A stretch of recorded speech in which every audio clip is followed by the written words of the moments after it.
Hey guys, it's Nate with Sauce Ain't the Boss here again, and today is day number 57 of quitting drinking alcohol. I was thinking about how alcohol is a double-edged sword. It's got two sharp sides to it. I look at one side of alcohol as a negative multiplier. And what I mean by that is it does negative things times however many to things in your life, like your health.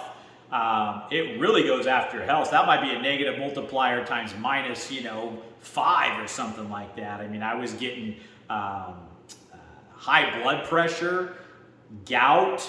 There were times when I would go to bed at night where I wasn't sure I was going to wake up because I started having trouble breathing in my sleep. And I don't know if I was heading towards sleep apnea because the alcohol was just conking me out really bad, and then my body's struggling to deal with it, and I'm overweight because of the alcohol. But it was getting to the point where I was ready to maybe go see a doctor and see if I had sleep apnea, and my wife would get scared and wake me up and say, "Baby, stop breathing again," and sometimes I'd wake up and my heart would just be pounding in my chest, and I'd get up to use the bathroom and I'd have the sweats, and then I'd go out to the living room and just, kind of hit my knees and regret the drinking. And then the next day I'd get up and do it all over again, over and over, And so, and it has a negative multiplier effect on your finances.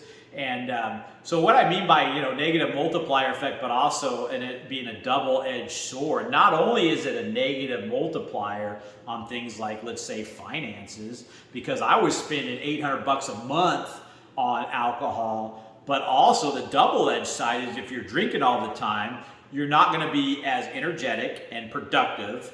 And so it's preventing you, not only spending money on it, it's preventing you from making more money at your job or your business because you're spending so much time and energy focused in on your drinking and then recovering from the drinking that it's hitting you from both sides on that, Relationships, the same thing. When you're drinking, you're not paying attention to your the relationships that you should, maybe your family, like for me, my kids and my wife. I'm just sitting there getting zonked out in my chair and not giving them the quality time they deserve. And then the double-edged side of that is,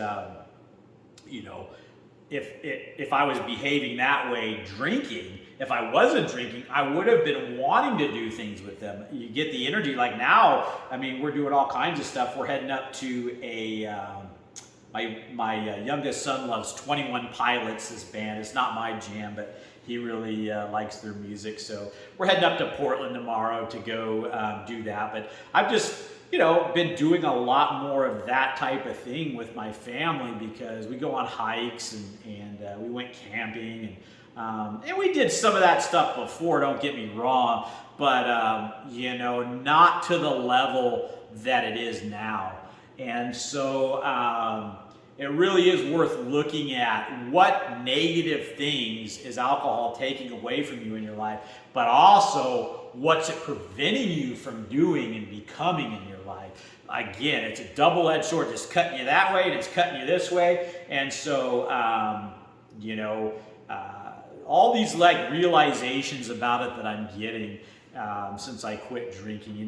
When you're stuck in that trap, it's kind of hard to start seeing it for what it is because you feel like it's something you need, And the further you can get away from it, just getting over that hurdle the first few weeks, and giving yourself some time to let all your hormone levels and your thinking get clear again, and all the good things that start happening after about 3 weeks to a month, then you can start really thinking clearly and feeling clearly about what alcohol really is. Now, it's important, like I said before, to get your mind on your side in the beginning and really see alcohol for what it is. The more you can do that as you enter into the process in the beginning, the easier it's going to be. Alcohol is a toxic substance that's adding no value to your life whatsoever, and having that mindset. But as you progress further and further from alcohol, all these other little realizations, and you go, it was hurting my life that way. And, it was like I talked about in yesterday's video, oh, this is the reason I drank. You'll have an experience where you'll feel a pull to drink after you quit. And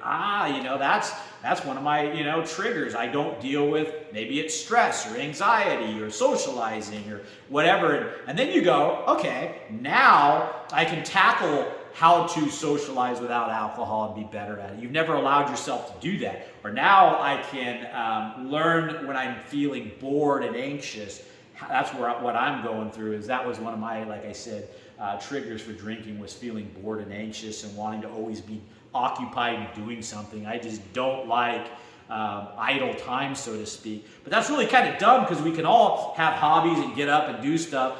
And but there would just seem like there were those days, maybe in the wintertime, especially when it's raining outside and you're sitting in your chair. And I did a lot of work on the computer for the business and stuff like that, so I'd be sitting in my chair and feeling a little bit bored because I'm having to do work in the evenings after we closed our shop. And so then I would feel that boredom, pain, and anxiety, and so I'd start drinking, and you'll start to really understand some of the reasons you drink. And I think, at least the direction that I'm heading in, the more that you start to understand your reasonings for drinking, and can deal with those things and get better at the reasons you drank in the first place, whether you learn to deal with stress better, or, like I said, socialize, all these different things. Now all of a sudden you don't feel the need to drink as much even more, because you don't need it anymore for those things, because you've learned to do those things without it, And so, again, alcohol being a double-edged sword, it's preventing you from getting past the reasons that you are drinking in the first place. Some of us, when I was a drinker, I'm just a drinker, that's what I like to do. I like the way it makes me feel, and that's just the way it is. I'm a drinker, and that's just who I am. You identify with it. And, that's really kind of dumb. What if somebody says, an overweight person says, I identify with eating Twinkies, that's just who I am, and greasy fried foods, and I can't live without it. That's the kind of stuff that I used to say about alcohol. And, it's really interesting how, as you pull yourself away from alcohol and give yourself that time away from it, the more and more you advance in your thinking and your feelings on alcohol. And when you start to become a better person because you're building a new life with new things, and you're starting to see all the bad things in your life and analyzing them and realizing why you had these bad things in your life. Part of it's drinking, part of it's you weren't dealing with things correctly, and you start tackling those things one at a time, then all of a sudden it's like the magic starts to happen, and you go, I don't need alcohol anymore. I don't feel the desire to drink it as much, because now when a stressful situation happens, I just feel it. I see it, I calm myself down, I don't go reach for the liquor, I just, learn to feel and surf those feelings. And, if I can do it, anybody can do it, I've had a kind of a short fuse in my younger years, and had some, anger issues and stuff, and I've overcome a lot of that stuff in my life. I'm not the short fuse guy I used to be and stuff. But now I'm really enjoying working on who I am. And I could never work on who I was, the spiritual side of who I am when I was drinking, because it just numbs you and brings you down to a place where you're miserable, and you can't focus on bettering yourself when you're half drunk or you're hungover and dealing with all the BS that comes along with drinking, So, just think about that. The double-edged sword. Not only is it a negative multiplier for so many things in your life, making so many things worse, but it's preventing you from doing so many great things with your life and working on yourself and being the best possible person that you can be. And, I didn't see that when I was drinking, and I hope you guys can take this message for what it is and realize that I never thought, like I said in yesterday's video, thought that this was going to be part of the journey, where it was like all of a sudden you start realizing so much about yourself that you can work on and fix and be better, and it's fun to do those things. it might not sound like it, but it actually is rewarding when you start to realize the negative things about yourself, and you can put some focused attention on them and make those things better. And if it's socializing, let's say you have a hard time socializing, going to events without alcohol now, make it a game. I'm going to go talk to some people that maybe I haven't seen in a while, that I've always been kind of uneasy around. I'm going to just dive headfirst into it and see what happens and go for it, And, if you fail, you fail. You flop, you flop. But none of us are going to get any better if we're just drowning ourselves in a bottle all the time and not going out and experiencing some of these challenging things in life. Because honestly, like they say, the best things, in life, I don't know what saying I was going to go with, but it's basically along the lines of anything worthwhile is going to take some hard work. It's going to take some effort and energy to get some of the great things in life.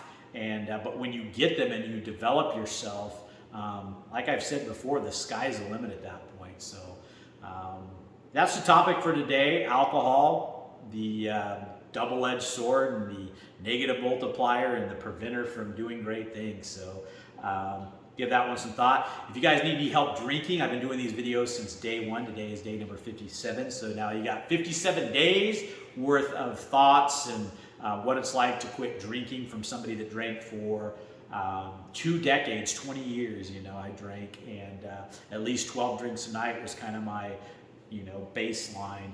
And I hope these videos are helping some of you guys out there. I appreciate the comments you guys have been leaving, and I'm going to be doing this for at least a full year, so that in the future this channel will be something that people can look at the progression from somebody that used to be a heavy drinker to a non-drinker, and what a year's worth of not doing so can do to somebody's life.